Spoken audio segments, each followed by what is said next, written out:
Thank you for joining Man vs. Cake today. I'm going to walk you through a time lapse creating a 3D realistic shoe cake. Starting by finding some templates on Google, simply type in the type of shoe you're looking for, different shots, sole, the aerial view, side view, front view, back view, top view, all the same. This is a Jordan sneaker. I will include the templates for you if this is a shoe you're interested in. I started by making a cardboard cutout of the sole, and now just trimming two 9x13 cakes. This is a raspberry cake, so that is the flex that you are seeing in the cake itself. And I only used 1.5 of those cakes. And these scraps that I'm cutting off, I will keep for other use. So I'm just getting the base shape at this point, and I will secure these to the cardboard using white chocolate ganache, and then soaking the cakes in a just basic vanilla simple syrup. Again, you'll see the shoe take shape over several stages and steps. This is a very base cutout, very boxy shape, but you want to let this rest before you carve too much. Now you'll notice I carved a little too much off the back when I first cut it, so just taking those scraps that I kept, I'm just going to re-add some back on the back here using the chocolate ganache as glue, and then trimming to fit the sole that I had previously cut out of cardboard. Now this cake is not on its final board. It is on a acetate, simply acetate. Sorry, it's on an acrylic disc, just simply for transportation purposes, and then I'll glue it to a board a little later, getting a little more finer detail, and then letting it rest in the fridge for a little while in between. You'll see in the background I have my computer open with the shoe and different views of the shoe. So I'm just eyeballing the shape at this point, making sure that I have the shoe the shape that I want it. Once I'm happy with this base shape, just going with a smaller knife to get some more fine detail, making sure that my shoe looks perfect, filling in where I might need to add some more crumbs back on. Again, the slip of a knife is not a big deal. You own the cake does not own you, and that's one of the biggest things I like to tell people when creating 3D realistic cakes. Don't be afraid, because again, at the end of the day, you're the one who owns the cake. Now, applying a base crumb coat of ganache, I'm going to just do this in layers. So I'm just at this point trying to keep all the layers, or all the crumbs, sorry, into the cake so that they don't mess up my final coat. Once I have this layer of ganache on, I will rest it in the fridge for a little bit, just for that to firm up before I go back in and add additional layers of ganache. Now I am using a flexi smoother here. This will allow me to get a nice smooth buttercream, or nice smooth ganache without needing to do too much work, because the flexible smoothers will bend and flex around the shape of a 3D cake. So these come in handy with these styles of cake. Again, into a second coat, I'm spreading the ganache around using the flexible smoother, allowing it to give me those beautiful round edges.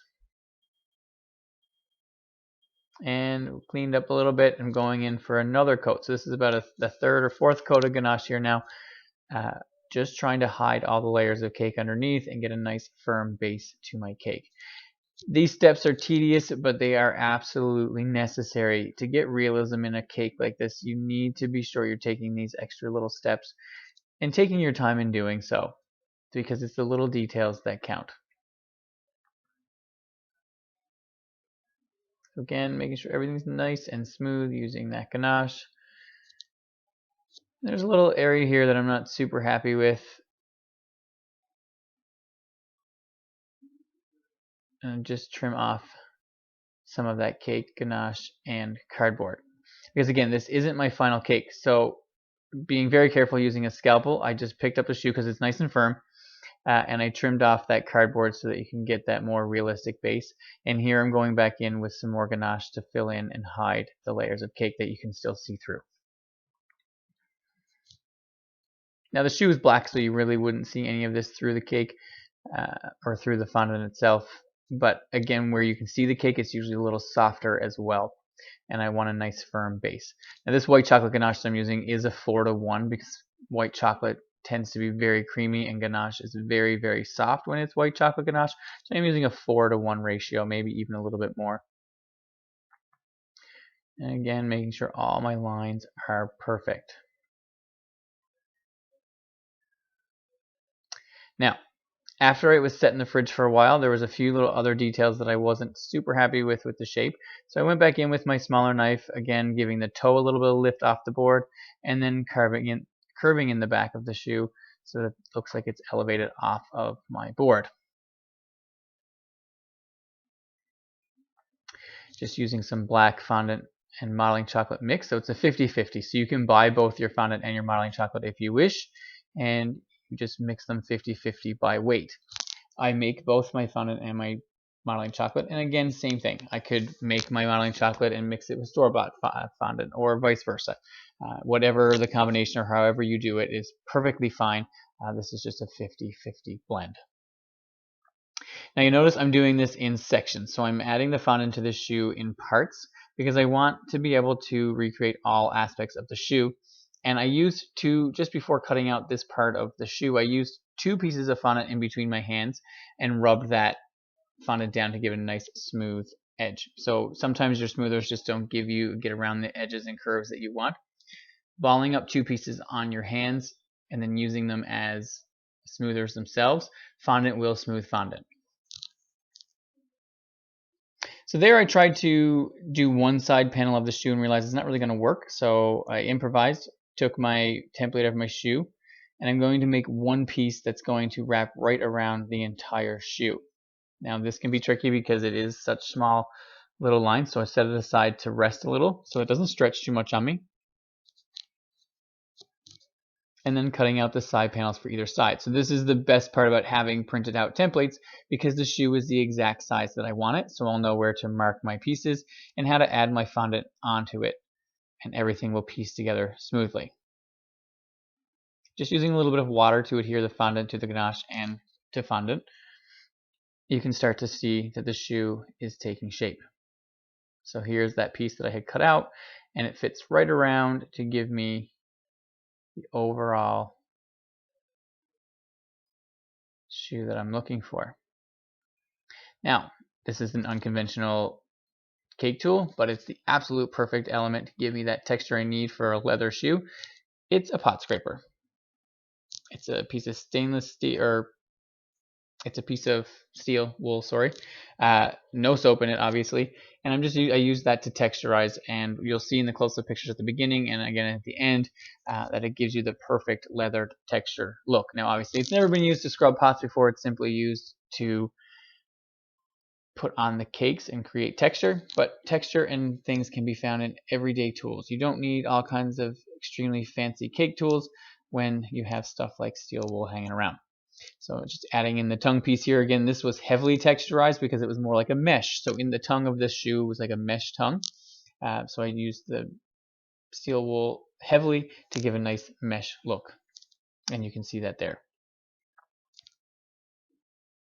So now we're going to go in. We have the base of the foot, or of the shoe rather, done, and we're going to add all of our fine details. So this is actually a stitching tool, but it's not the typical cake one. It's one that you find in a fabric store, used for marking fabric where you want to cut it. So it's metal, a little more durable, and gives me nice puncture marks for stitching. You really want to make sure you're paying attention to all details when you are doing a realistic cake. These are the things that people who purchase these are looking for. So using my Dresden tool, I just marked out the side lines on this shoe and then went back in on either side and created the stitch marks. Again, this has the same similar pattern on the opposite side, and I just freehanded actually putting these on there, but making sure I had the exact lines and directions that they flowing in. Now I'm going to add the sole to the shoe. So again, using white. So you'll notice every in-between color I've cleaned up the table because black gets into everything so easily. And using white, that would easily show up.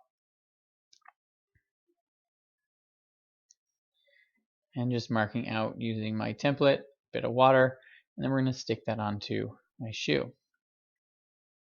So the shoe is nice and firm and set up because that ganache, and I let it rest in the fridge for quite some time, so I'm able to maneuver it around, flip it on its side, hold it in my hand without any damage to the shoe itself. So it's important that you take the time to do that step and let it rest. Now using some red, we'll go in and we'll add some more of the details around the top of the shoe.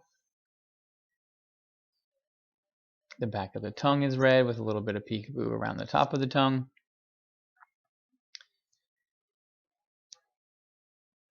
And then the sole of the shoe. So keeping the fondant, not rolling the fondant too thin at this point because we want it to have a nice thick rubber sole. We'll get a piece that goes right around the toe and hopefully not have to make a connector in the middle. So you can always go back and cut out what you don't need. You can add where you need to, but doing this in one smooth motion is always best. So again, picking it up just to poke it underneath. Where this is a shoe, you want it to flow right under the shoe. You don't want sharp edges on the sides because it'll look like that you simply cut off the fondant. Soles of shoes typically wrap right around and underneath. Just making sure everything's nicely adhered and adding the back part of the shoe. Just making some indentations because there's a mark in the back of that sole of a circle. So again, paying attention to all those minor little details. I know they seem foolish and it seems silly to have to do that, but I guarantee you that this is all important stuff that people will be looking for when they pick up these types of cakes. And now just seaming these together with the white soles on the side, taking my scalpel tool, removing some of the white below, and just making it so it's not too bulky.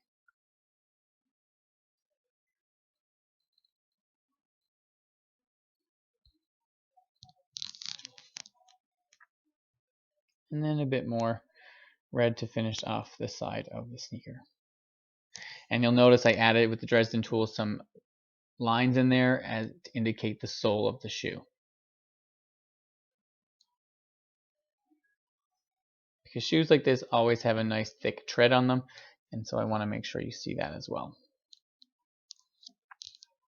Just smoothing everything out, looking it over, and now we're going to work on the laces. So I did count out how many laces were required, and using a ball tool, I indented all of the areas of where the laces will be thread through.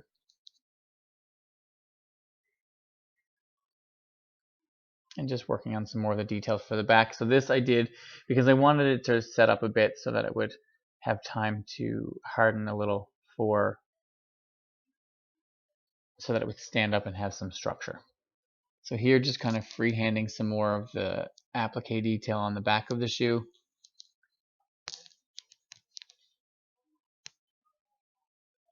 Cutting off where I need to cut, and again using my seal wool and my stitching tool to create all those realistic details.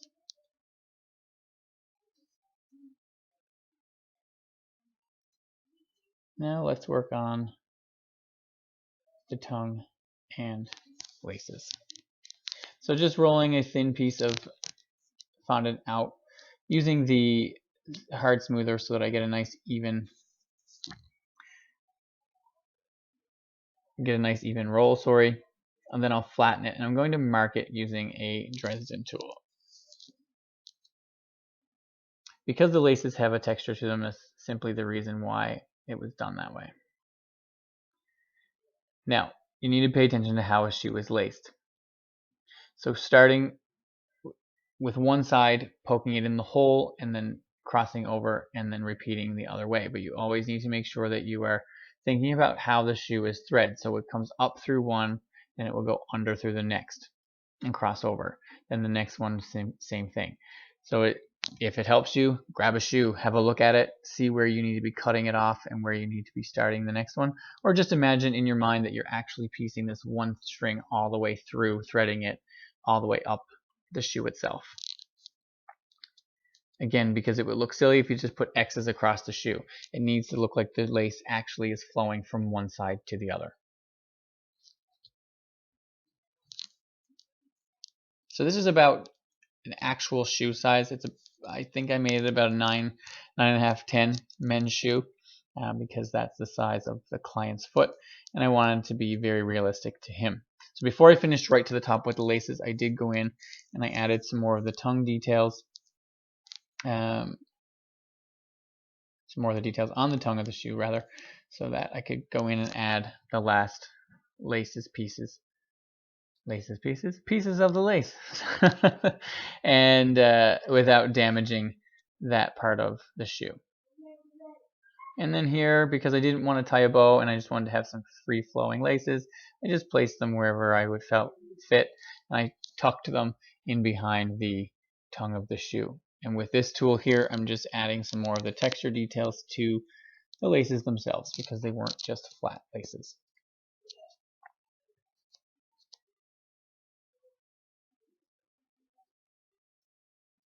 Again, back with my small details, using a toothpick to create some stitching where I couldn't get the stitcher tool to do such a small circle. Now we're going to do some of the details from the logo. So using some white food color and some grain alcohol, I'm going to paint the details that are on the back pull of the shoe. I do believe it says jump on this shoe. And I'm just freehanding this based on the size that's used to scale on my printout there. So with a steady hand, a nice fine paintbrush, you're easily able to achieve these things. These are paintbrushes that I simply use for cake decorating, so they're never in paint. Added some stitching, and now for the logo that goes onto the side of the shoe. I did create this out of fondant because it was slightly larger, so I wasn't trying to worry about tiny little details. But using a scalpel tool and some fondant that was rolled out and left sit probably half hour or so that it firms up a bit and it's easier to use without it stretching on me. Carefully cut them out and then apply them to the shoe. Using your paintbrushes and Dresden tools just to make sure you have it in the right shape and that you can fix any little sharp edges. This little guy here was hand painted using the same white food color that I used on the back tongue pull. And then another one on the back of the shoe as well. These ones are so small that it would be so hard to try and cut them out of fondant, so simply painting them with white food color is all you need to do. So now we're going to cover up that red fondant in the back where they met and add that pull, and using a toothpick just to secure it in place until it sets fully, and touching up any of the letters that I may have damaged with my fingers while applying. Now here I'm actually using for the board a cutting board. So this is from a dollar store nearby. I grabbed it, I think $2 or $3. It's just a wooden cutting board. I'm going to add happy birthday as well as, actually scrap that, no happy birthday. I'm just adding the birthday boy's name and his age, and I will add some candles. Now using these cutters, you'll see I'm attaching them and doing it in layers because I want them to look like jerseys. We're using a Jordan shoe, it's a basketball shoe. So why not have the numbers and look like they are actual jersey numbers? So I used some hot glue because this cake is sitting on cardboard. I glued that cardboard directly to the wooden cutting board. Obviously I'm not asking the clients for this back, so it's not a big deal. But added a bit of water to my board, and I'm able to pop these letters out and glue them for his name. And then I'll cut out freehand the secondary color for the numbers. So the numbers were originally cut with the first white ones were cut with the actual cutter, and then I'm just going around about 1/4 of an inch thicker to give me the black outline to look more like a jersey. And then using a few balls of fondant around the corner of the table, I'm going to adhere those for candles, because who wants to stick a candle into a cake like this? It's really not going to work. And we're obviously not going to have 39 of them, but I'm going to add some balls, adhere them to the board so that we can have some candles on this cake. So this is a neat alternative to actually sticking the candles right into the cake, because when we do structural or 3D cakes, we always struggle with where do we stick the candle when it's time to sing happy birthday. So again, following theme with black and white, grab some black and white candles from the dollar store and attach them to the board. There you have it, a realistic shoe. Thanks for watching.